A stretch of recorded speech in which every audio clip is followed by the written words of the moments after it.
disgusting, vomit-inducing thing. Hola, creepos. Welcome to another edition of your favorite true crime podcast, the show about creeps, by creeps, for you creeps. I am your co-host. Oh, where to... God damn it. Every time. I love it. Now I wait for it. I'm a big fan of his. Yeah, that's right. Carl Hamburger loves me. Don't get it wrong. I may be big, I'm very strong. I can pick you up and go to Pizza Hut. It's my new theme song. I love it. Pick you up and go to Pizza Hut. Fucking marmalade. It's Vinnie taking a Pizza Hut Paulino, everybody. Vinnie the Pizza Paulino is what they would call me if I had to do the consequence you did the other night. Really piss poor job, Carl. What? What are you talking about? I did my consequence. I was Carl Hamburger. I was Banana Docs for a second. I did it all. Well, it was supposed to be 4 hours because the listeners voted. That's not true. You deprived our listeners. That's not true. Well, What you happens- didn't do it for months and months and months. And everybody said you had to do more time because you didn't do your consequence for months and months and months. And then I let them vote. I let them decide. They could have given you just an hour, but they chose to give you 4 hours. And you know what you did? Basta. You spit in their faces. All right. Well, first off, Vinny, what happens is when you put out a poll that says how many hours you want Carl to act like a hamburger, they're going to put in the highest number. Do you think I didn't know that? Right. So what I did is the fair thing to do. When you do a poll like that, you have to throw out the highest and the lowest numbers. So you're right. I fucked up. It should have started with 4 hours. So I threw and out ended 4. at 8 hours. I threw out 4. I threw out, what was the other one? 2. And then the average was an hour and a half. No, Carl. So I did an hour 45. You're the worst. It was very. I will tell you this though. I do have a lot of fun clips. Oh, look at me! I'm a cheeseburger. Oh, I really got into character. Consequence for sucking at a game. Oh, It's not bad. You actually did entertain me with that fucking voice. Jesus. But I will say this. Why do hamburgers talk I'm going to like show that? you I'm some not even mercy. sure. It's fine you only did an hour 45, Carl. You could have done less than that, and I never would have been mad at you, buddy. Oh, interesting. So now all of a sudden you want to get in my good graces, huh? There's something behind me, and I don't like I see a wheel. What happened last week with the voting? hold on. I am excited. I won 63%. Yeah!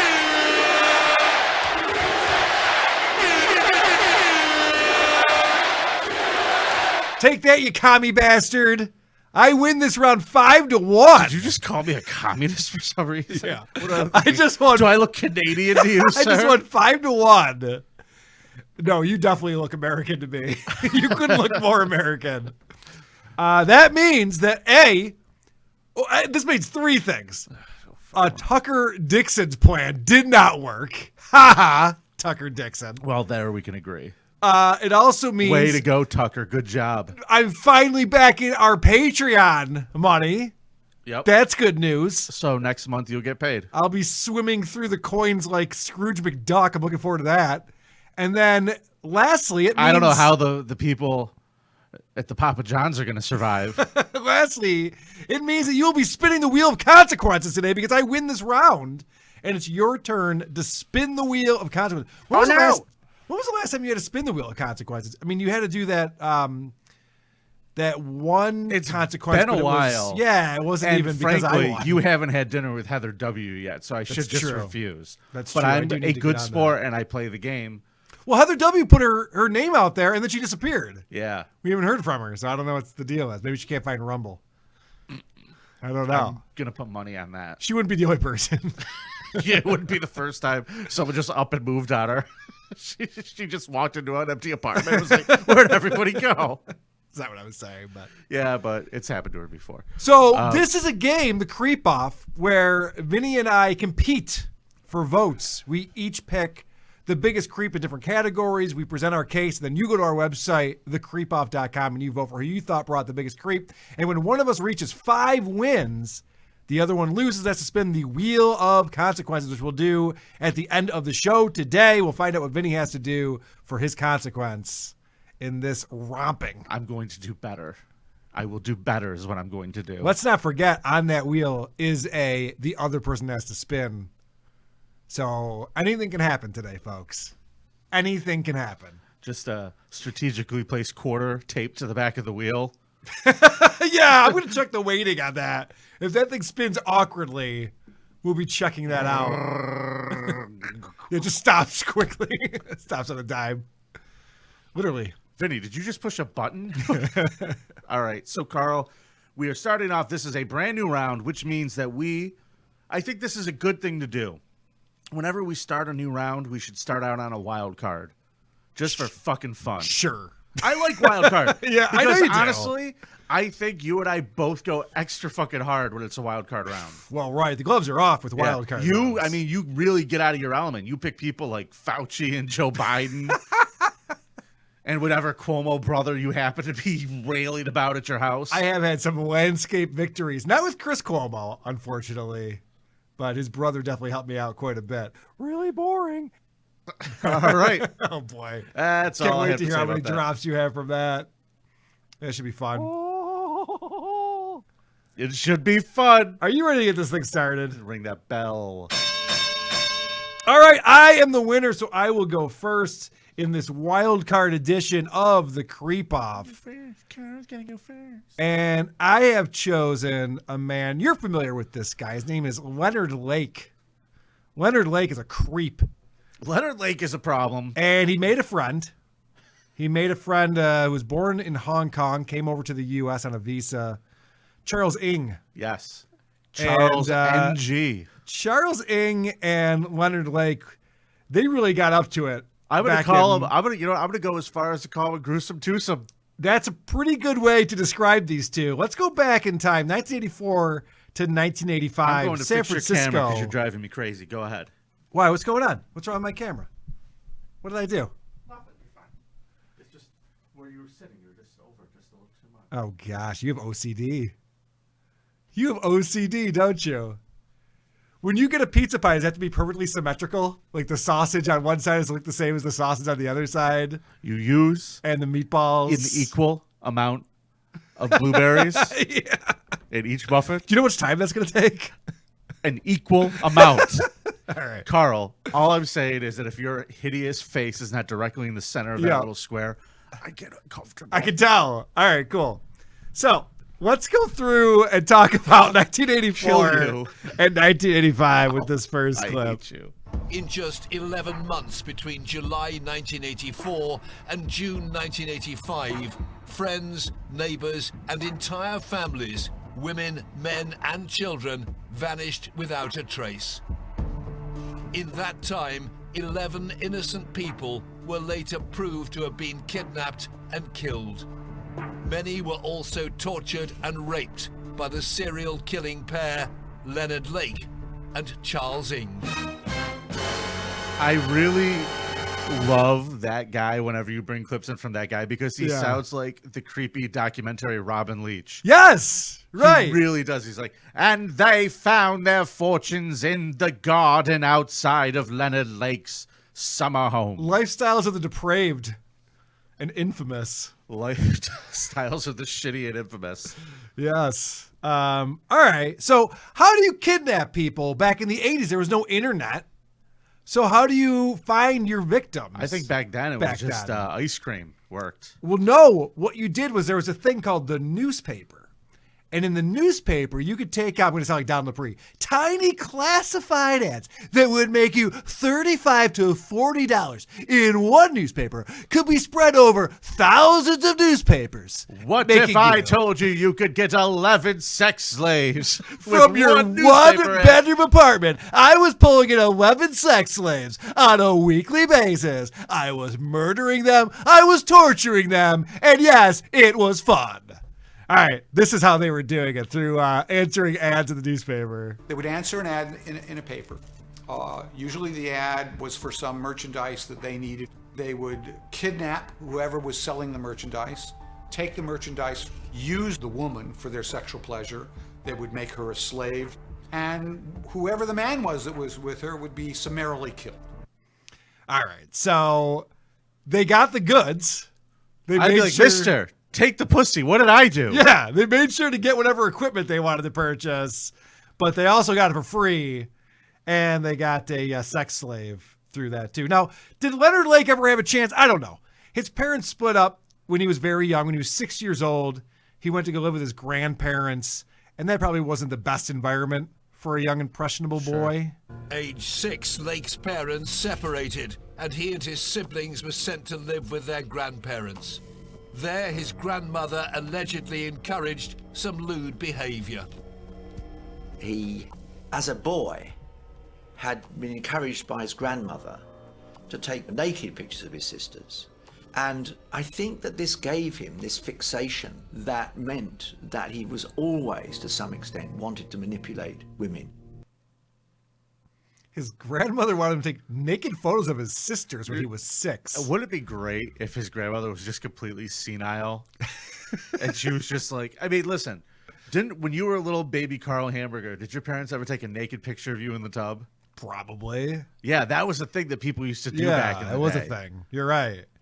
It wasn't seen as CP. Although I don't think that's what was going on here. When she was handing him a bunch of colored pencils and going, now draw her prepubescent pussy, like that was a little different than what you're talking about there, Vinnie. These people are fucked in the head. So this guy, Leonard Lake, he goes to the military, he gets out of the military. He actually went over to Vietnam, which is really good for people who have already had a fucked up childhood. Of all the people who have to fucking survive that war, huh? It's always good to go to a jungle and get shot at by people you thought you were protecting. That's fun. So after that whole ordeal, he gets married in 1975. It's a man's world, isn't it? Amen. But his wife decides to throw him out because he's decided to start shooting amateur porn films. And she's not really cool with this. There's like a lot of weird shit going on. I serve my country. In these I amateur do what I porn want. films. So his wife's like, look, I know you want to have sex with strangers and film it, but not under my roof. All right, so you got to go. So he gets kicked out. But he finds a second wife, and the second wife likes starring in these movies. So it works out very well for him. This guy is like a real creep about it too. Yeah. From what I understand, like he did not mind showing people what he was up to. Oh yeah, no, Like he was people would be proud showing of it. pictures of their kids and be like, hey, come on over to my house. And then he like closed the garage door and get out the old 8mm. Yeah. He's a fucking weird dude. Oh yeah, no, he was very proud of himself, and really probably shouldn't have been because he was kind of a Can you prick. describe him to the people what he looked like? He looked like me, had a nice thick beard, charismatic, handsome. I don't know, am I off on this one, The Vinnie? kind of guy who produces amateur porn. He's got a real Carl face. You know, the word amateur makes it sound like it's somehow not as good, but that's not the case. Carl, we have. Some of the best porn is amateur porn. We can all agree on this. I agree. We have faces for the amateur show business. You know, Why are we making a video of this show? I don't even know. the first time Just be audio only. I ever saw a picture of that guy, Yeah. I thought he looked kind of like Will Ferrell in that sketch on SNL where he was like in the hot tub, Yes. like with his ugly wife, and he's like, "We're gonna have a swinger party, love her," and they're just fucking making out and being all creepy. That's kind of Leonard Lake's vibe. Yeah. All right. I'll get down with that. That's a good way to picture it. So let's talk about Charles Ng. Because so far we're talking about Leonard Lake. Charles Ng's not a part of his life yet. Well, Charles Ng was a kleptomaniac. Really liked stealing stuff. It was his favorite thing to do. And he went to the Marines. I fucking love these two. I'm so I entertained know. hearing you tell the story. He's great. So he lied about being from Hong Kong and joined the Marines for some reason. But then he was sent to military detention because he was stealing explosives. He's like just robbing bombs and bringing back to his place. Like, sir, you can't. That's not yours. We need to look at your Foot Locker, soldier. So as he's in this military detention, he sees an ad from Leonard Lake advertising weapons for sale. I just like to think, by the way, Yeah. that when he got caught, like the fin of a missile was just hanging out the corner. Yeah, he's like, oh, sir, what's that in your pocket? No, it's like- Nothing. What do you mean? What are you talking about? Like, who's that laying in your bed? It's just a Scud missile with a blanket over it. With lipstick on it, mascara. It's my pretty girlfriend. She's sleeping. Can you be quiet? Holy shit. He was stealing like a lot of shit, that guy, when he was in the military. Yeah, he's a problem. He is a problem, as we'll find out more so as the story unfolds. So he sees this ad for weapons. He's like, oh, I like weapons. I'm gonna get over there. So he escapes from military detention and he goes to Lake's mobile home where the FBI found him. The FBI tracks him down, Yeah, okay. sends him to prison, and this poor guy, Lake, he gets arrested because he has illegal firearms when they go and find him. And they were just like lovers at first sight. So, fortunately, Lake doesn't do any jail time because this guy, he's got shit to do. He doesn't got time for prison. I can tell you that. So, he leaves the mobile home and he finds a place, about 150 miles west of San Francisco. I can just imagine the FBI raiding his fucking mobile home. And he's like, what do you have here, sir? He's like, weapons, but don't worry about those. How'd you like to see me fuck, boys? Yeah. He's just playing that in the background, like looking over like, huh? Not bad, right? Oh, God. Yeah, advertising. Charles Ng probably would have been in and out if Leonard Lake didn't make him watch his pornos. And Charles Ng's like, this is cool. Think about advertising weapons for sale in the newspaper, and then the FBI shows up and you have illegal weapons. Pretty fucking dumb, now that I think about it. All right, so... I don't know, putting that ad in the newspaper, also pretty fucking dumb, That's what I mean. Carl. Yeah, that's what I mean. So Charles Ng, he goes off to prison for escaping from the military detention, and our friend Leonard Lake, he decides to go build a bunker. On the grounds of the 2-acre property, Lake had built a subterranean bunker for his and his partner Ng's murderous purpose. All right. He's like, this isn't you could call it a subterranean bunker. I call it my love lounge. Me and Charlie could be hanging out down here. They use the term dungeon a few times, but sure, love lounge. However you want to describe it, Vinny. Leonard's love lounge. I don't want to yuck your yum, but I think it's a dungeon. I think is what it is. So Ng gets out of prison. He goes back to visit with his buddy. They team up to start what they call the Miranda Plan. Now, this Miranda Plan is a little bit bonkers. I'm going to try to explain what this was. Yeah. Basically, they're worried about, back then we had the Cold War going on with Russia. And we thought we had nukes pointing at each other, and we all thought, like, we used to do drills in school, like, we're going to get nuked, and this is what you do when you get nuked. So this is just inevitable back in 1984. This was inevitable. Yeah, that's when Tucker Dixon was in his mid-30s. Right, Tucker Dixon was watching Cheers. He saw the pilot for Cheers, I think, that same year. Very excited about it. So the Miranda Plan was, this guy Lake was going to father all of the children of the world that would rise up after nuclear Armageddon. So he was going to bring in all the chicks and impregnate them and start a whole new race of people in his bunker. And Charles Ng is like, cool, can I come? Yeah. Which is the fucking weirdest part to me. Charles Ng's just like, can I watch or can I hold the camera? Like, what's the deal with that? Be like, I'm going to get sloppy seconds here. All right, so let's talk about their first victims. On July the 25th, 1984, Lake and Ng's perverse Miranda Plan was begun. The first woman they were thought to have abducted and enslaved was Deborah Dubbs. The duo would in fact murder her husband Harvey, and their 16-month-old son Sean. Answering an ad for video equipment, Lake and Ng showed up at their apartment in San Francisco. The pair likely killed Harvey and the baby soon after. Lake and Ng then kidnapped 33-year-old Deborah and took her back to their underground bunker. All right, so the girl comes back with them after they murder the infant and the dad. And what they do back at this, what did you call it? The Love Palace? Leonard's Love Lounge. Leonard's Love Lounge? What they do there... The Love Bunker. ...is they rape and torture her for weeks before killing her. And what's fun about this whole thing is that they were able to grab all of this photography equipment, and because this guy was like an amateur videographer and photographer. So now they have cameras. Well, he wasn't until he murdered that family and took their shit. Well, no. The guy that they murdered was. Oh, right. He was doing that on the side. So they got all this really cool equipment. So now they got VCRs and video cameras, and they got it all set up. They got a two-way mirror going into the dungeons, and they can watch this shit and videotape it. They're just having a grand old time. If this was, by the way, this was before Twitch. This would have been one of the top Twitch channels on the internet. I guarantee you that. Big numbers. They would have put up some big numbers. You want to talk about super chats? Hey, if you want us to stop torturing her, we just need a $20 super chat, everybody. Get on it. If you like Carl to stop torturing me, please donate to. Never.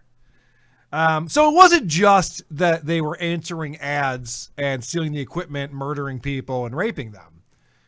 They were also just going after like regular dudes too. But their lust for blood was not confined to enslaving, then murdering women for their Miranda plan. Lake and Ing also preyed on single men too. With Lake skipping bail and now in hiding, they would randomly kill men, then steal their money, their driver's licenses, and their identities. All right, so Good luck, Charles Ing. yeah, I know. Charles, he's got to find like Hong Kong guys to do that with. But anyway, he's on the lam and he's trying to stay hidden. So they're murdering people, grabbing their ID, using that to, I don't know, play the lotto. I don't know what they're using it for. They're using it for something. That's about right for those fucking two. Sounds about right. They're Leonard's buying silk robes and lube. And They're hoping to hit it big. So this guy, I don't want to say he's an idiot, but Charles Ing definitely isn't the smarter of the two in this scenario. So he decides, you know what? I could try this too. I could put out ads in the newspaper. Around the same time, 38-year-old Donald Giletti had answered an ad too. This time it was posted by Charles Ing and offered free sex.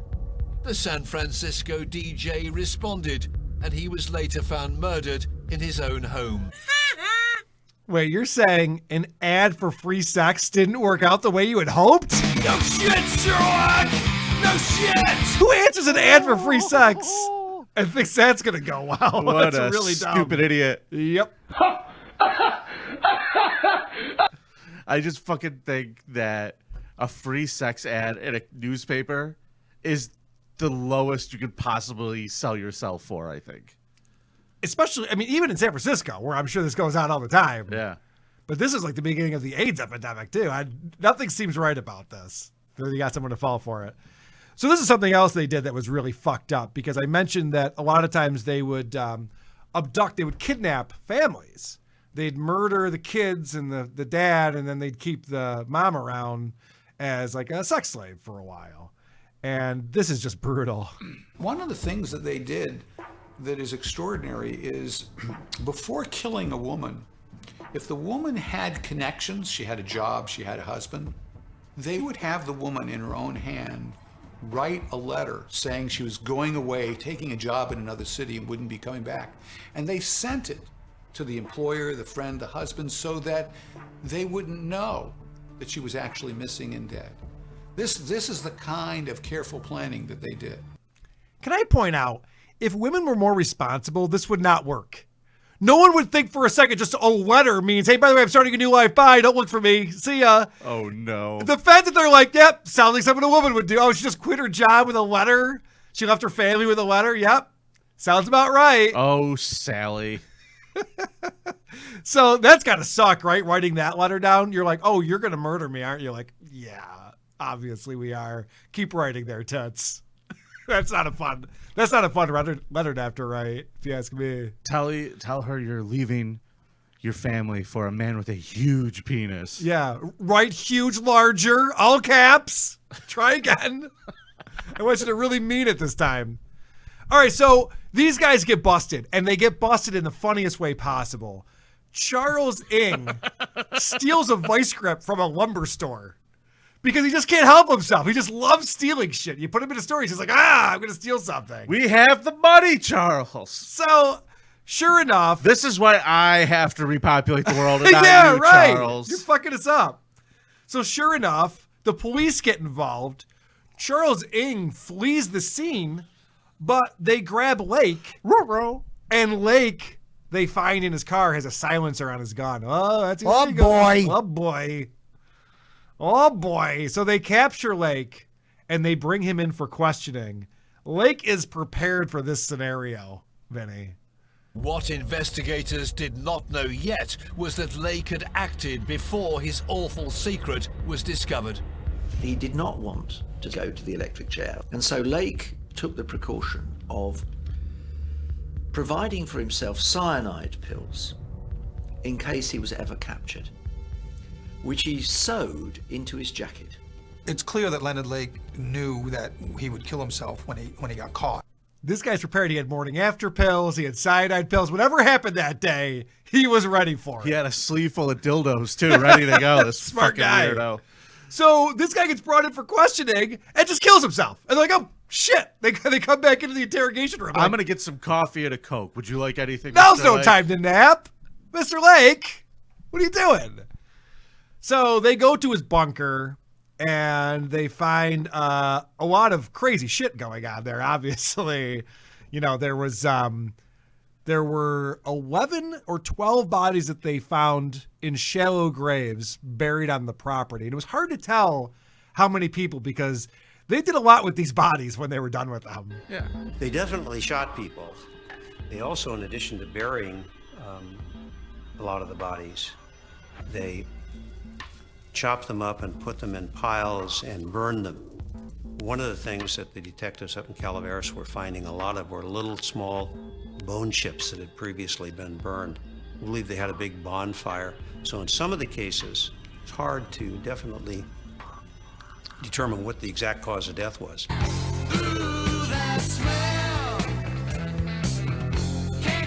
Charles, that is not how you start a campfire. I just need some more bones for kindling. Hong Kong kindling. So they were burning the bodies on their properties. I can only imagine what that smelled like. That must have been a lot of fun. And then it was also found out that they were feeding people to chickens. One of the most unusual things is that they were said to have fed some of the remains of their victims to chickens, of all things.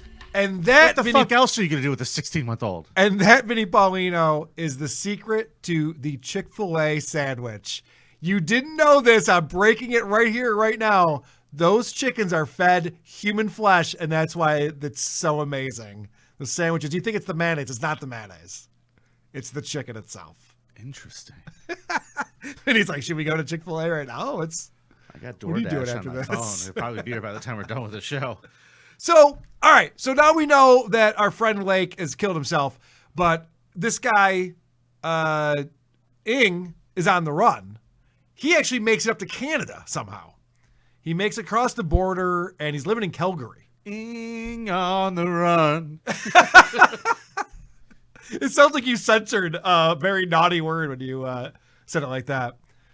Ing on the run. Ing on the run. All right, so of course, in perfect Charles Ing fashion, he is caught stealing canned salmon from a supermarket. And when the store clerk confronts He's not paying him, those prices, Carl. this is the guy who's wanted for being a serial killer in the United States. The FBI's all over him. Less than a month later, he's stealing canned salmon.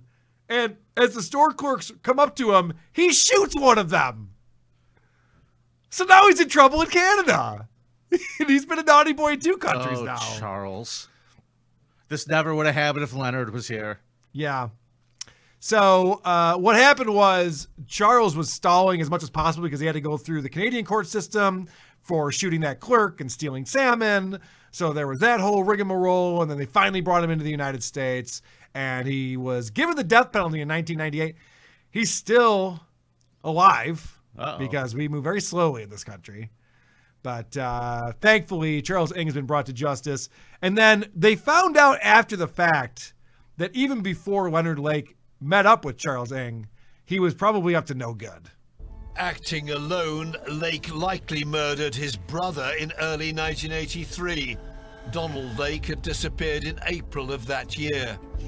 Lake's best man, Charles Gunner, vanished in 1983 too, but the exact date he was killed is still a mystery. So this guy was offing his buddies before he met up with Ing, and they started answering ads in the newspaper. So who's your creep? My creep is Leonard Lake and or Charles Ing. But mostly Leonard Lake. Pick one. Leonard Lake is my creep. Okay. That guy is a fucking creep. Yeah, he's pretty gross. But, Carl, I got to tell you, my guy this week. Yeah? My guy this week. You got a guy this week? One guy. Yeah? Real fucking problem. Okay. Legitimate fucking problem. In the history books fucking problem. We're going to Colombia in 1992. If you recall what was going on at the time, the cartels are running out of control. They've been in the middle of a decades-long civil war. Oh, yeah. Back then, they were out of control. Well. Yeah, I know. Yeah. They're just, it's true. Yeah, they were a bit of a problem. The 90s they were, Yeah. Escobar was still running shit. Sure. So a lot of people in Colombia ended up homeless, Carl. The only nice thing about it is that if you wanted to get nice shoes, all you needed was a ladder. And you could get yourself some nice pair of shoes. Anytime you needed to. They were just, you You know just what? had a If ladder. you were lucky, You could find And the the- size. You could find the right size. if you were lucky and they were up there long enough, eventually the shoes would just fall. That's true. Yeah, that's true. Yep. Yeah, and you got yourself a new pair of loafers. They fucking smell, but holy shit. So What's this show for? It's for nobody, right? Go let's talk about the homeless children in Colombia. Huge problem. Parents died. Kids are running all over the street.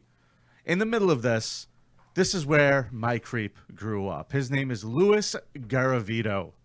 Or as he would later be known, Carl, he had a great nickname. Cute nickname. You ready? Yeah. The Beast of Colombia. Okay. That's a country that had Pablo Escobar. Okay? Yeah. Luis Garavito was the oldest of 7 brothers. He had a kind of a fucked up childhood. He didn't have to take naked pictures of his sisters. That's good. But his mother was a prostitute, and his father was a drunk and her pimp.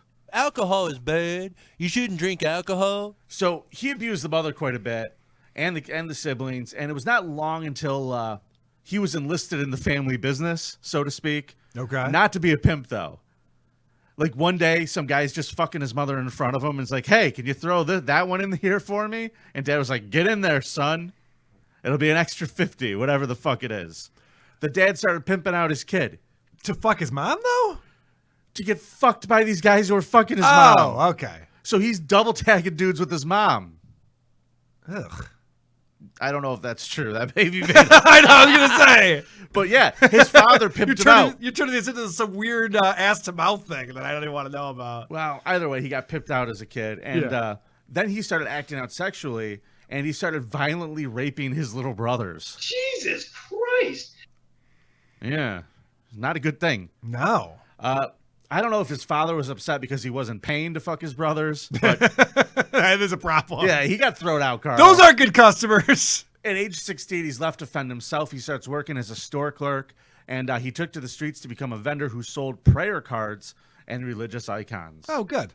Enormity Patria Filia Spiritu Homeless. So he turned his life around. Great story, Vinny. All right, what do we got? Well, We he got some does turn his voicemail? life around for Oh. a kid who was just fucking pimped out with his mother. Yeah. He met a nice girl. She had a little baby, and he was like, Colombian a lot of girl, people huh? said, a lot of people said that he was a very respectful, nice guy. I hear there's some attractive girls in Colombia. Is this true, Vinny? There are some very attractive girls in Colombia. Hey, Carl. Yeah.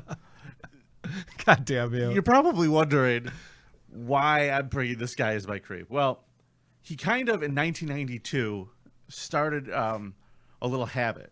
Okay. And what he would do is he would disguise himself as a different character, and he would go around and find all of the little homeless boys, and he would make friends with them, and then he would take them for walks. Okay? So pretty much like what Spider-Man in Times Square does now. He was just ahead of his time. Is what you're telling me. No. His costumes, like he would dress up as a priest. Yeah. A street vendor. I mean, a that's kind drug of like dealer. a superhero in Colombia. But he would go out there and he would say to the little kids, "Hey, you look hungry. You guys want some food? Let me take you to get some food." And he'd take them for a long walk until they got tired. Or if he met an older kid, the kids that he tended to meet, Carl, were between the ages of 6 and 16. Okay. And he would basically take them for a walk. Sure. Wait for them to get tired, overpower them and tie them up. And then he would, I'm not going to read all this because I got to tell you, I can't. It's too much, but I'll just let this boring guy tell you about it. Usually, the youngster would experience protracted indecent assault and torture by having the hands, feet, and buttocks stabbed with a screwdriver. Teeth were routinely knocked out, and pointed items placed into the anus. The penis and testicles were also routinely amputated and shoved into the child's mouth while alive. They were burnt with a lighter, stepped on, and typically displayed injuries in the back, belly, and neck.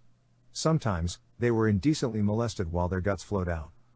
Garavito's climax would come after he had beheaded the infant alive or slashed the neck as he finished.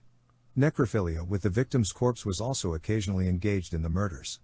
The corpses of the youngsters were all discovered entirely nude, and all showed bite marks and traces of anal penetration.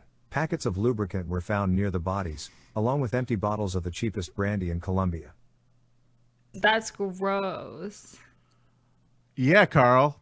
He did a lot of bad things to those kids. The cheapest brandy? The cheapest. The brandy in cheapest. Colombia. That's got to be some shitty-ass brandy. I'm telling you, Carl, Colombian brandy. Ugh. Why do they have to point that out? What kind of weird detail is that to include in this? I think it does sum him up quite nicely, though. Wow. He's an absolute fucking monster. This person sounds like a monster. Dude, he would cut their dicks off and shove them in their mouths when he would leave the bodies places. Yeah, that's not cool. Yeah, so he left a lot of evidence behind. As you could hear, you heard like the bottles of booze and empty packets of lube. This episode could be hard to listen to. But, it's Colombia, so the police had bigger problems, like delivering whatever drugs Pablo told them to go deliver. Sure. Or murdering whatever person they were being told to go murder. So they didn't really look hard, and they would find these bodies, and they'd be like, they're just littering the streets. They're starting to pile up. And apparently, in 1997, they piled up a little too much. Okay. And somebody came across this, Carl. Take a look at your screen. That was like a mass grave there, Vinny. Containing at least 25 children, Carl. Did he put the numbers on the kids, or did the authorities do that? The authorities did after the I'm excavation. rooting for number 3. Number 3, let's go 3. Damn it. Yeah. How about 17? Let's go 17. Hey, how many dead babies can you fit in a hole? Turns out at least 25. It's like they're all running a marathon, all murdered in the same spot. Dude. Right at the finish line. He threw all their bodies into this shallow grave. It just kept piling them in there. Yeah. And eventually the cops have to pay attention to this shit now because they find all these. And they thought, Carl, that it was like a cult that was doing this or like a cartel's child trafficking ring. They didn't think this was one fucking dude. Yeah. So a few months later, in February 1998, the bodies of 2 naked children were found on a hillside, lying next to each other.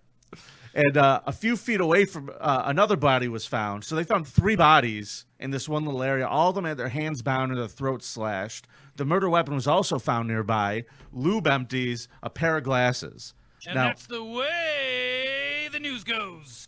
Well, searching the area around the bodies, police also found a note with an address handwritten on it. Okay. Upon further investigation, the address turned out to be Garavito's girlfriend. Okay. So when the investigators arrived at his house, he wasn't home. His girlfriend was. She gave them access to all of his shit that was in the house. Not a good move. Not a good move. So the cops start going through his shit, and what do they find, Carl? What does any good serial killer who puts up really big numbers do? Oh, they probably have like a journal. Detailed journals of all of his murders. They always do. They always write it all down. Tally marks of his victims, and he gets picked up by the police a few days later. They go to his actual house. They don't find him, and they keep an eye out for him. They have APBs, whatever those are fucking worth, in Colombia.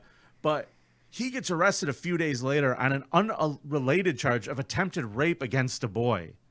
Unrelated? I mean, Well, it sounds pretty related to me. This sounds like that's kind of like his MO, if you ask me. Well, a homeless dude saved the fucking day, dude. Oh, yeah? Yeah, he was trying to rape a fucking kid in an alley, and the homeless dude was like... And he fucking stopped him for raping him and held him up until the kid grabbed the police. The police show up. They arrest him. No one told me there was going to be boasting. Shut up, Carl. So he gets arrested, and they didn't even know this was the guy until they get him to the police station. So they get him in there.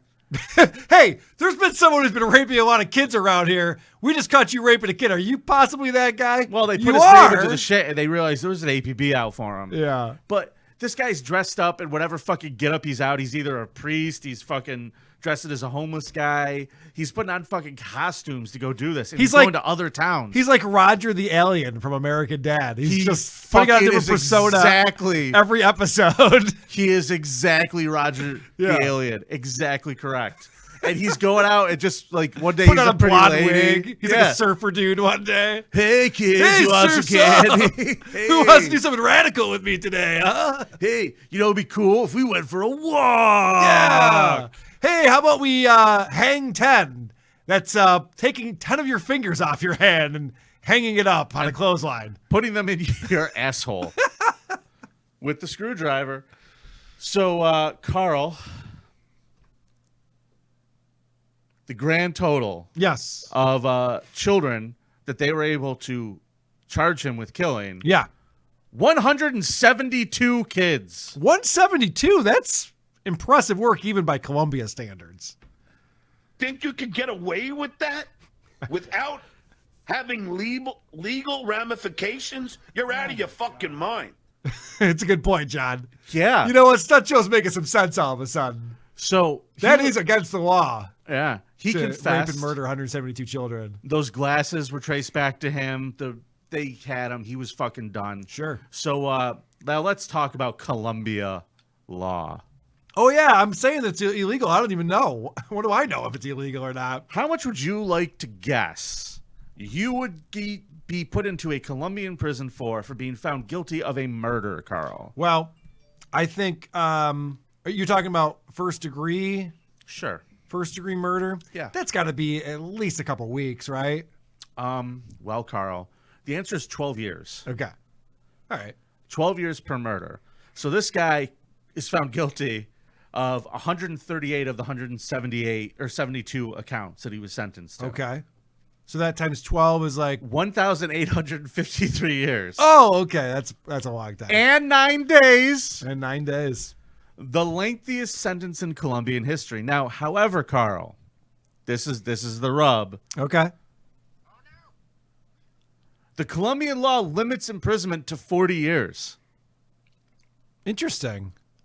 And after Garavito helped police find the bodies of the victims and cooperated, there's another rule called the 3/5 sentence. So if you help the cops solve... When there's rules that involve 3/5, it's never a good thing. I already don't like this. Yeah, man. The Columbia 3/5 rule is not quite as fucked up as the old American one, but it's up there.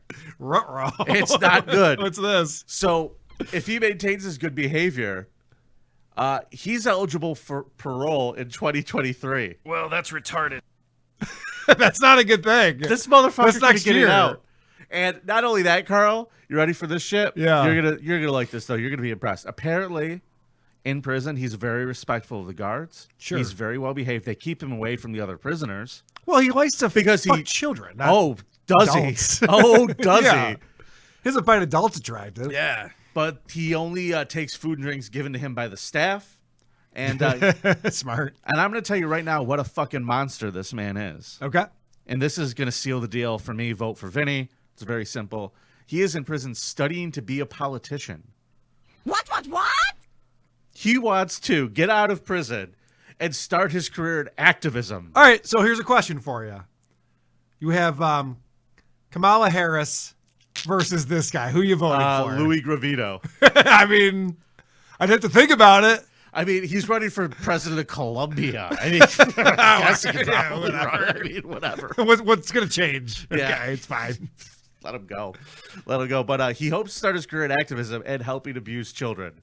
Oh, man, what a creep. Oh, good one, Vinny. Oh, thank you, Carl Hamburger. Carl? Yes, Vinny. That is my creep this week, Louis. Excellent work. Garavito. Boy, you got a tough choice this week. You can pick whatever one of Carl's creeps you want to. What I'm going to do is I'm going to put them both on there separately to split your vote. Leonard and then Lake. I'm just going to have You mine. asked me and I told you. Leonard Lake is my creep. I was just offering if you want me to. With a put them side both of on. Charles Ng. With a little side of Ing. Ing and duck sauce on Yeah. the side. So, but it's mostly Leonard Lake. That's the main course. Now, Carl. Yes, sir. That was a good round. That's fun. That's a good way to start the show off. So make sure you vote this week at thecreepoff.com. We just started the show off. Hopefully it's almost over. Start the round, man. Oh, right. The next round. Now, I just want to apologize to everybody. I know we are a day late on recording this episode. And $1 short. One might say. Nailed it. But here's the deal. Yeah. Yesterday, we had a weird event here at the club. Wait, the Buffalo Bills is not a weird event, Vinny. Disgusting event. I was an exterminator, actually. It was fantastic. Our buddy Mark, the manager of the club, yeah, his nephew was diagnosed with Ewing syndrome, which is like a brain tumor. Yeah. Kid's 15. It's Huge not named after diehard Bills Patrick fan. Ewing, as you would have liked to have hoped. Well, I still say fuck the Knicks, but he's Ewing huge Bills syndrome means that you're going to score 22 a game and at least pull down 15 boards. That's the Ewing syndrome. You're going to get you're going to get some rebounds. Don't pull this clip from Mark, please. You're going to get some rebounds. But either way, this poor kid, it was the coolest thing in the world. The Buffalo Bills had Micah Hyde, his favorite player, like Zoom call him. So we put it on the boards. That was cool. The big boards. It was a huge thing. The news was here. So we couldn't record yesterday. It was my fault. And because we are having a big event here this Sunday. It is your fault, but it's also the fault of the Bills for being such a great stand-up guys. Yeah. Now, if you want to be a stand-up guy, Carl, you can't. Bills Mafia, You're not baby. going to be there for the event on Sunday, right? I'm not going to be in New York this weekend. You're still going to buy tickets, though, right? To Is this support the poor kid. Is this the pressure you're putting on me right now? Well, you're going to support the kid, Take right? it out of last month's You're gonna Patreon support money. Dylan. Take it out of last month's Patreon money. Go ahead and buy whatever you want with that money. Oh, Mark's not going to like this. But yeah, it's a fucked up situation, dude. The poor kid's parents had to quit their jobs to take care of him full time. It's pretty fucking bad. That does suck. So Josh Allen has cleats that are up for... Josh Allen gave the cleats to Dylan. Oh, I can't win those from But Dylan? you can win a Deion Can Dawkins I win them helmet. from Dylan? I'll tell you Josh what. Allen's cleats. Buy You your just see me tickets. ripping them out of his hands. If you buy your tickets, That'd be a Carl, fun photo if you op. do a good thing for this fucking kid and you buy your tickets, Yeah, right? yeah. I will make sure to put all of your tokens and all the Bills shit for you to get a chance to win it. How's Sounds that? good. All right. All I'm right. in. Cool. And if you want to donate donate to this, you can Venmo at Carlson Comedy. They're accepting donations for Dylan. And it's a good cause. It is a good cause. It's a fucked up thing. He's a good kid. I mean, I didn't know a brain tumor makes you a Bills fan, but whatever. Wow. You know, So Micah Hyde was on the video boards yesterday, and I was talking to him because I set up all the Zoom shit.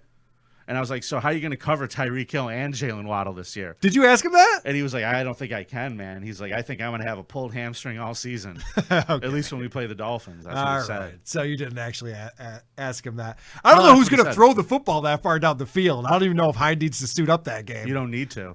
Do you know that last year Tyreek Hill only caught 9 passes that were over 20 yards? Vinny, I would know that, but I have a policy. You want to do some voicemails, Carl? Yeah, let's do it. The Creep Off voicemail segment is brought to you by the City of Syracuse. Come see our annual Shakespeare Festival, featuring the only rendition of Romeo and Juliet to feature full penetration. See you in Syracuse. That's perfect because you know that they were like 13 years old in that play, too. It's something Syracuse would do. I got to tell you, man, here's a report directly from Syracuse. Hey guys, so I'm in Syracuse for a dog show. Sorry to hear that. Holy shit, this place is fucking depressing. Those aren't Girlfriend dogs. woke up crying for no reason at all. And the only good thing I've found here so far is Terrell's Syracuse style potato chips. Dash of this, dash of that. Hope there's some fucking arsenic in this shit. Anyway, Cuzzaroos for life. As long as that lasts. Cuzzaroos. Cuzzaroos are representing Syracuse. Good stuff. I like how he says his girlfriend woke up crying for no reason. Yeah, that sounds about just right. called having the Syracuse blues. That's honey. the Syracuse blues right there. Everybody gets used to it. So wait, Syracuse has their own potato chip style? I guess. Wow. I'm pretty sure it doesn't sell very far past the 315 area. I was gonna say I never even heard of that, but I know that they made. I know they're the ones who figured out you can put salt on potatoes. Wow, impressive stuff, guys. We're gonna name our baseball team after it. What if we cook these potatoes in a shit ton of salt? Would that taste good? Yes, it does. You think the people at the university are like, oh man, the salt potatoes, it was taken. Yeah, I guess we'll just name them after a color. Fucking losers. All right, this one came in from a guy who's mighty sad to hear I lost last week.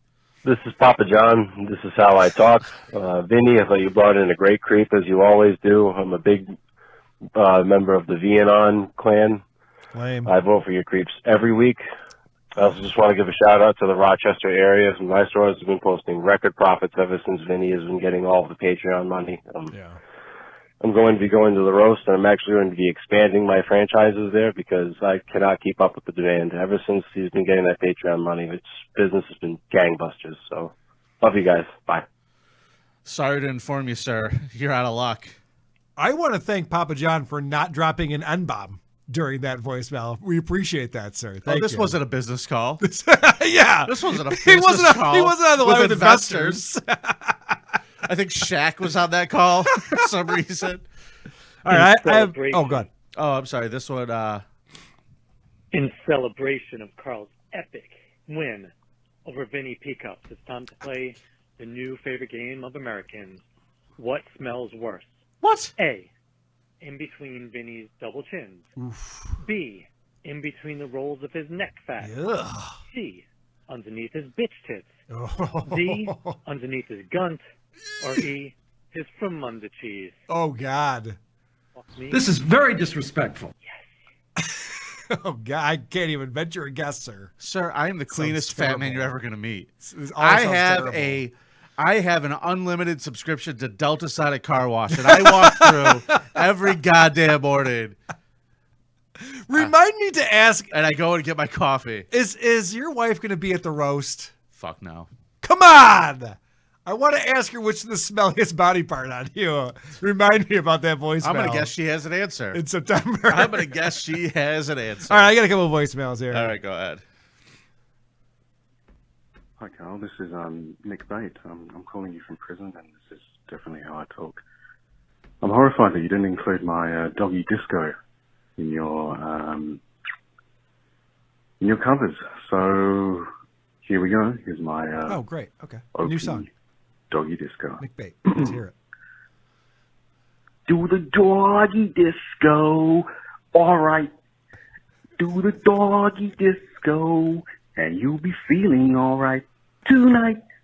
I gotta go. Bye, doggy. Doggy disco. All right, that's Nick Bate. Over and out. Bye.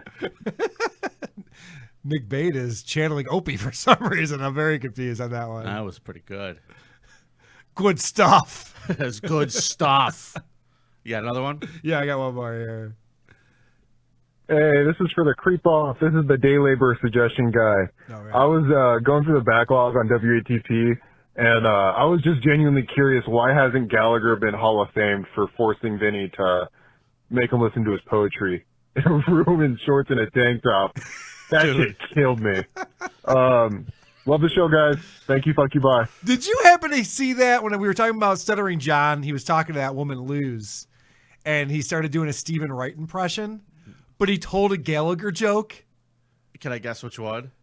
Go for it. Why do you drive in a parkway and park in a driveway? Correct.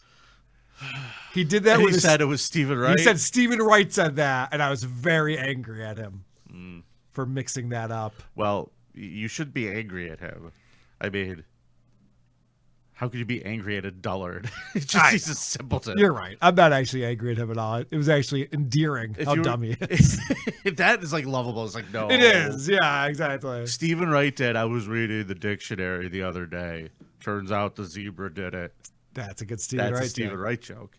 Last voicemail this week. Hey, Vinny, I just listened to last year's Vietnam birthday live stream. That shit slapped, and I would like to apply to be part of this year's. My qualifications are my voice, make of that what you will. I have almost 300 subscribers on YouTube, make of that what you will. And I'm the guy in the email and Discord whose mom met Jared from Subway. Make of that what you will. Call me back. That is the fucking funniest. That guy sent me a picture. His mother has framed in the house to this day of her meeting Jared from Subway, and she looks like Charlie's mom from It's Always Sunny, and she's just smiling big next to that fucking pedophile monster. Oh no! Well, either way, dude. See your true believers. Get at me. We might be able to make that work. If you could do something funnier than your mother hanging up a picture. That's going to be hard to beat. All right, Carl, you ready to do a Scum parade? I am. Can Sarah get us going in this one? You just don't have the song on your board. Is that what's going on? You never gave it to me.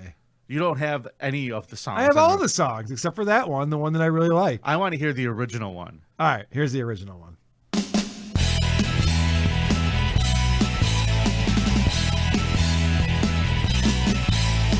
Scum Parade! These are my peeps! The Scum Parade! It's nothing but creeps! The Scum Parade! I'm Carl and Vinnie Show!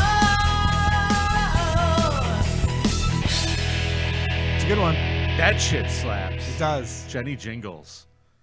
All right, Carl. We're going to start off in England, shall we? Yes.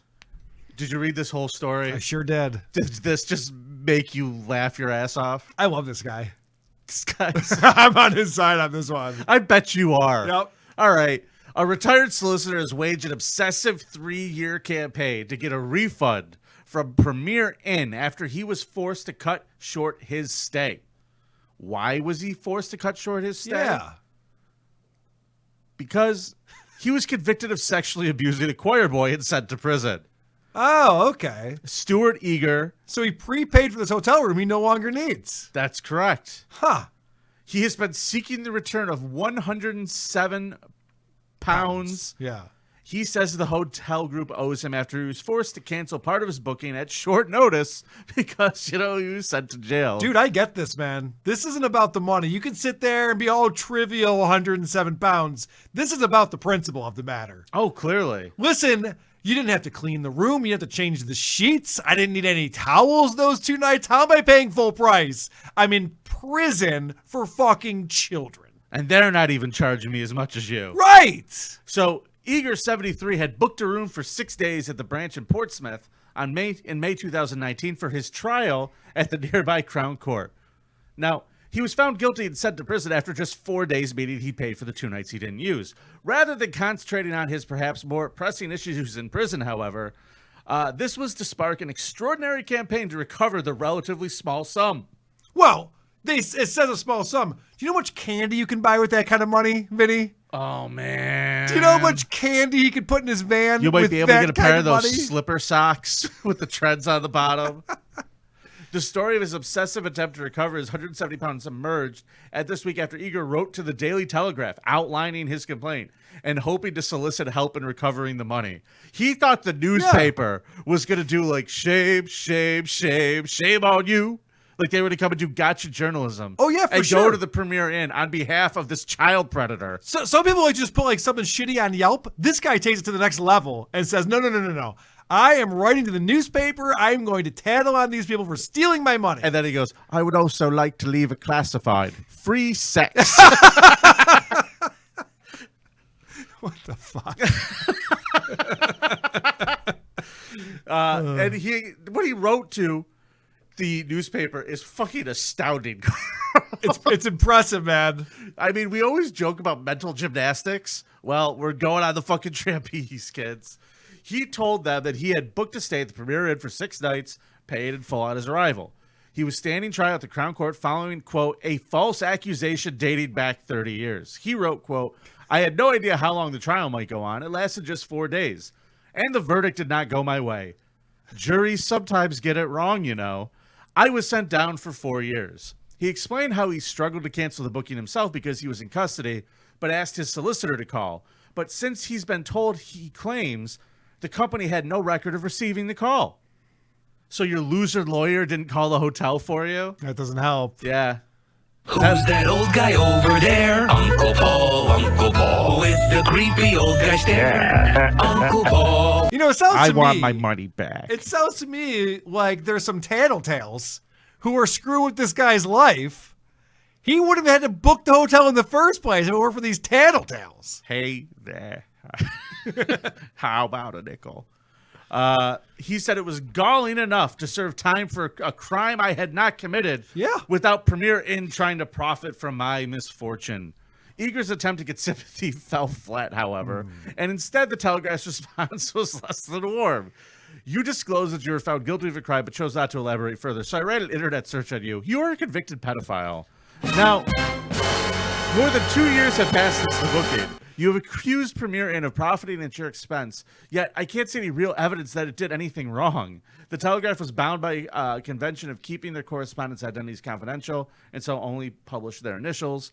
But Eager tracked down the reporter and sent him another letter saying that he may have become preoccupied by the issue, but said he was unlikely to pursuing his claim anymore against Premier Inn in that response. But he did write to her and said, I thought it was bang out of order for you to print this. I thought it was a bit over the top because I'm not quite sure whether it's relevant that I was a sex offender. Yeah. Ma'am. My claim was against Premier Inn in Portsmouth rather than dig up the dirt on what is history. And he says, I've written back to her suggesting she shouldn't believe everything she reads on the internet, like his search history. She considered my letter and took it on board, but not in the way she should have. She's there to chase up financial matters. He further complained she thinks it's trivial. That's interesting because when she advertises her very commendable column, she says she will investigate cases from $1 to $1 million. In my case, it's worth $100. Eager was convicted at the Crown Court, but he was a lawyer. The guy used to be a lawyer. Oh, he was? So that's what he's fucking flipping out about. He also said to this woman at the end of this letter that I am not a pedophile. I was convicted of a crime. And if you call me a pedophile, I could sue you. Yes, he starts to threaten a defamation lawsuit. This Yes, guy's he a does. gem. I love this guy. Not only You cannot profit. is he all pissed off, and by the way, he's not even pissed off about the 2 nights he was at the hotel. Just the one night where he says that he did cancel and they didn't get the memo. Well, I actually have audio from him. Oh, good. Yelling at the newspaper after they called him a pedophile. You, my friend, have committed a crime. Defamation. This guy is, he might want to just like keep things on the DL for a little while, like not bring so much attention to himself. Yeah, this guy sucks. That guy really Apparently, sucks. in the 80s, he had like an 11-year-old sit on his lap as he was driving a car. And I guess the 11-year-old learned how to drive a manual transmission that day.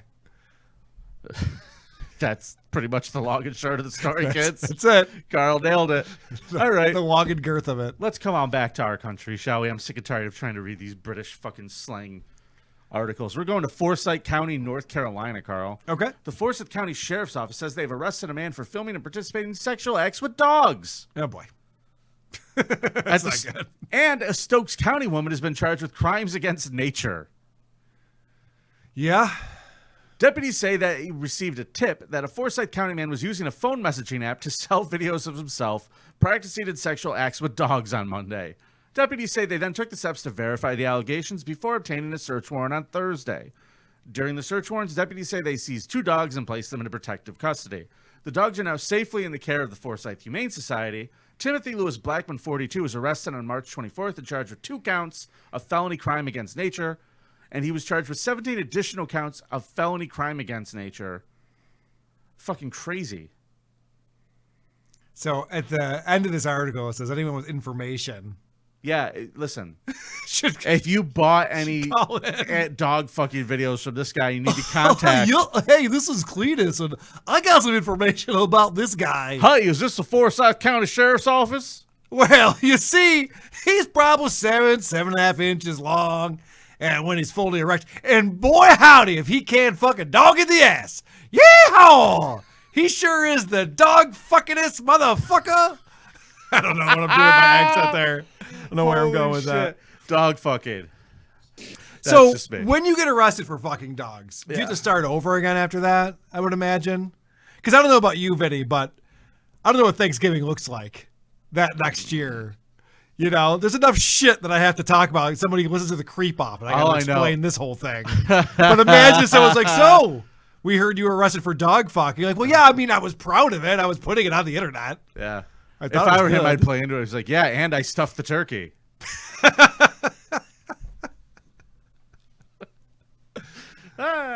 Comedy. Yeah, it's fun. Okay, so comedy. By the way, kids, if you did happen to purchase video of a man in North Carolina fucking a dog, you should contact the Forsyth County Sheriff's Office directly. Yeah. At 336-727-2112. Serious calls only.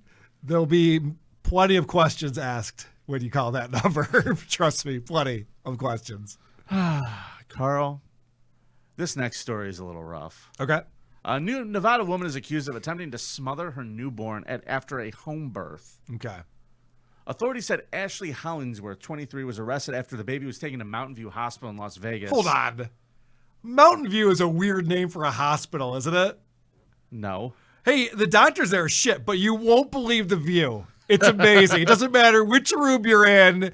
The majestic mountains are out there. I don't want to hear that's what you would call like a hotel or a restaurant. Like you're gonna love the view, but a hospital. I just want it to be like really good doctor's hospital, not like you can't believe the mountain view here. I like a cute name, like the doctor is in, or children's hospital. Sure, because a man named Mark Childrens put in a very gracious grant.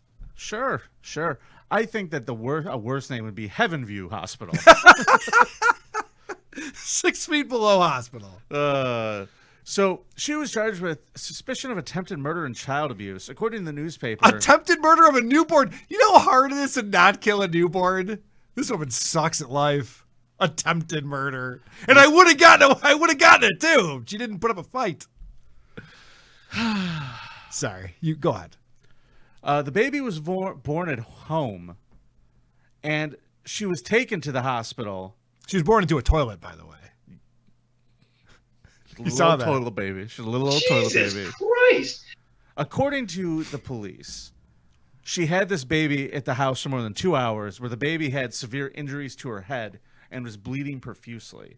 Investigators discovered that Hollingsworth had given birth in a toilet approximately an hour before they were called to the hospital. Yeah. According to the television station, that she had wrapped a blanket around the baby's head and was pushing the blanket against the baby's face to try to smother it. What a great mom. Off to a good start. You know, all you got to do is just drop it. You got 18 years of this. You're off to a good start. Don't make me get the blanket, Chastity.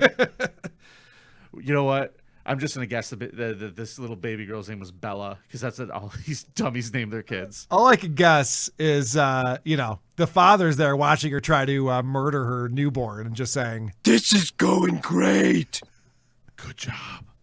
So, at the hospital, police said she continually talked about prophecies and other religious ideations to the nursing staff. She was like, "Hey, you know that Jesus is coming back." Like, listen, lady, you tried to murder your baby. Yeah. And she's just like, "Oh, well, you know, the beast 666, all that shit." A witness said that Hollingsworth reportedly said that there was something evil in her stomach that was trying to kill her. Can I just say, babies are never in your stomach. I don't know why this comes up so often, but I looked it up, Vinny. Even the evil ones, not in your stomach. Huh. Never in your stomach. I could have sworn that those evil ones get in there. She obviously had the same misconception, but I looked it up on Google, and it's not true. Well, you learn something new every day. You sure do. That's what I'm here for. Who would have thought you'd get such good advice here at the Creep Off? So she said that this evil baby was in her stomach, and that when the baby came out, it was probably evil. And after seeing the baby's eyes and smelling what she described as an abnormal scent, that's called placenta, honey. Yeah. And the baby grunting at her, I don't know, probably trying to breathe after it was born. Well, hold on a second. Are we sure that the baby wasn't evil? I mean, we don't know. Maybe the father was Mexican. We don't know. See, I can say that because my friend Dick Masterson is Mexican, so I can say that. It's fine. I do tell jokes. Some better than others. Fair enough. She's being held without bail, and the baby survived, but it is not doing too great. No, not going well. Not going too well. well. Not a good start. Not a for the good baby. Welcome to planet Earth, little pollywog. Carl. Yes. Are you ready for a new segment I want to do? Yeah, what do you got? This week's edition of What the Fuck Canada. Okay, I like it. In a horrifying child sex crimes case, a Gatineau Hills man has pled guilty to raping his infant daughter, who almost died during the despicable acts. The man from Gracefield, Quebec, told the court he was sorry for raping his baby, and he did it for 2 months at the end of 2021. The man in his 20s has been sentenced to 12 years.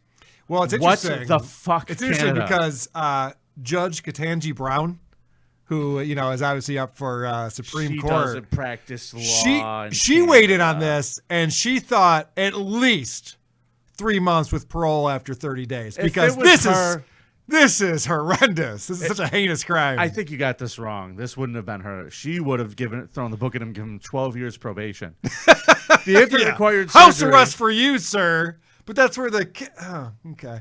Just stay out of that nursery unless the baby needs you and you're. The infant required surgery, Carl. Yeah. Like. They're not built as sex objects. They're not sex machines at that age. No, they are not. It's not good for them. The judge gave the typical, this is a crime that is despicable, repugnant statement, but this is what pissed me off. There's a publication ban on the identity of the rapist. Right. To shield the identity of the victim. Right. Which, by the way, I want to point out that the newspaper in England wasn't allowed to write about who that person was either, but some sleuth figured it out anyway and put it all out there. Yeah. So it's like just like this legal thing where like, well, they can't say who it is, but I'm sure we can figure it out pretty easily. So if you know which baby in Quebec has the surgically repaired vagina, let us know who the father is so we can all look out for this fucking creepo. Yeah. This is if there's horrific. a baby with a daddy stitch, then so. Yeah, he gets out of fucking jail in 12 years, and he gets to be on the sex offender registry for life, but he's banned from owning weapons for 10 years after his release from custody. How about you chop his dick off? He raped a baby. I think it's interesting that the judge even came out and they're like, listen, we don't want the sentence to be too harsh. This isn't about revenge. Is the U.S. the only country that locks up criminals? Is that why we have the largest prison population? Because we're like, oh, you raped a toddler? Or no, this was a newborn. No, we just put people in jail for dumb shit.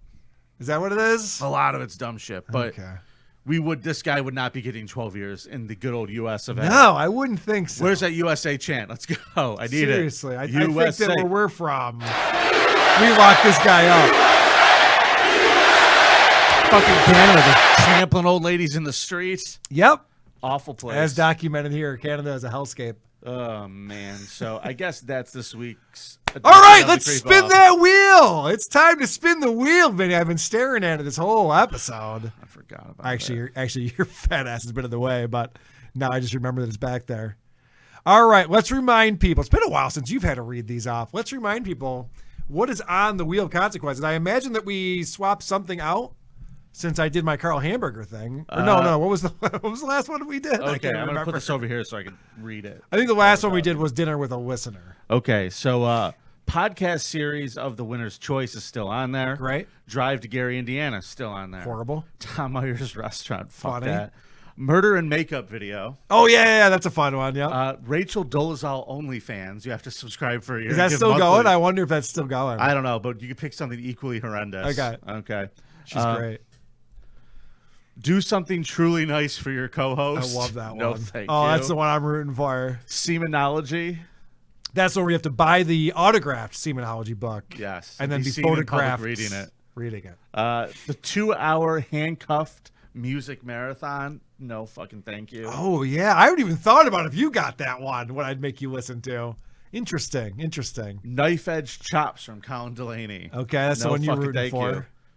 Pass the Spin. That's the one I'm rooting for. Pass the Spin is scary. The Cardiff Electric Stand-Up Challenge, where you have to perform a stand-up act created by Mr. Cardiff Electric. Oh, boy. Real jokes only, Cardiff. Dinner with the Listener. Oh, that's still on there? Yeah. Okay. Because that people like that one, and they think it's funny. Okay. Go to church. Okay. Those are our choices this time. All right, let's get that thing in the camera's view. Hold on a second. Let's get the spin in here. We're excited. People are excited to find out what Vinny's consequence is going to be. Oh my gosh, I forget how fun it is to be on this side of it. I'm gonna go around. When I'm on the other side of it, it's like the opposite of fun. Now it's like watching other people at the dentist. Now it's fun. Okay. All right. Carl. Let's do it. Fucking hate your guts. All right. Here we go. And we're spinning around and around. Hands up so you can't accuse me of cheating. Wow, you got other things. Yeah, we got other things back there we got to worry about. Jesus Christ. All right, so the wheel is slowing down. We are going to be at Semenology.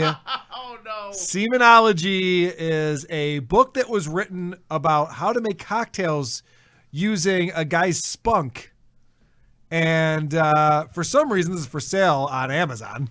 And there's an autographed copy. It's like $100. Autographed copy. I'm pretty sure it hasn't sold. All right, so you have to drink how many of these cocktails that have my spunk in I'm them? not even going to read this book. How many cocktails do you have to chug in this video that we make? I think that's what we decided. I'm not drinking any of them. That is not what we decided. I think so. Fuck you, Carl. I think so. Hey, I think Carl. the cow photographer has to jerk off into a shot glass. That sounds terrible. At the live show, then you have to drink it. Carl, what are you doing over there? I'm just looking at gay porn again. Damn you. What's that, Carl? Mel Bukkake, that's all. It's my thing. Oh, man. That just made me feel a little bit better. All right. I don't. So you got enough sound bites for my hour and 45 minutes then. I got some good ones. I like this one the best. Oh, good one, Vinny. That was my new favorite. Nice. And then I also like this one too. Ooh, I'm a big fan of his. All right, ladies and gentlemen, that is this week's edition of The Creep Off. Make sure you vote at thecreepoff.com. Follow us, support us on Patreon. Patreon.com/creepoff. If you can, we appreciate it. We try to get you some bonus episodes. We're going to try to do one. How's next week sound, Carl? For a Scum stream. Let's do it. All right. And next week, you're going to be in New York. I will. Do you want to do the show without me next week? I always want to do the show without you. I wanted to do the show without you just now.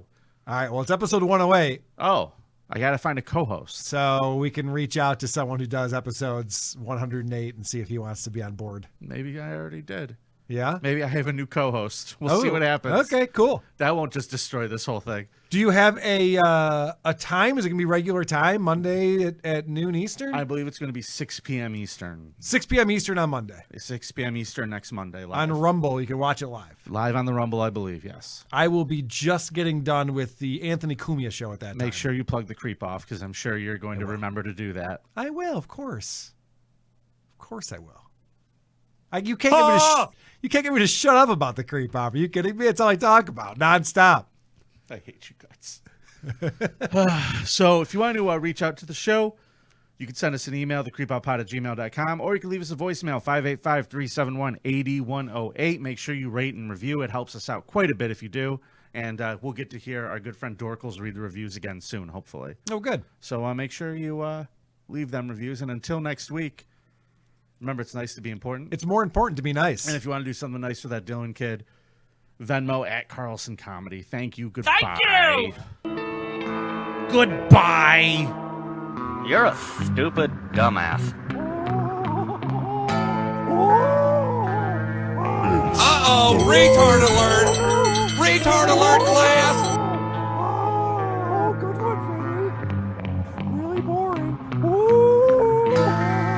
What is this garbage? How do they have a podcast? This is bullshit. Don't get it wrong. I may be big, I'm very strong. I can pick you up and go to Pizza Hut. Thanks a lot, Carl.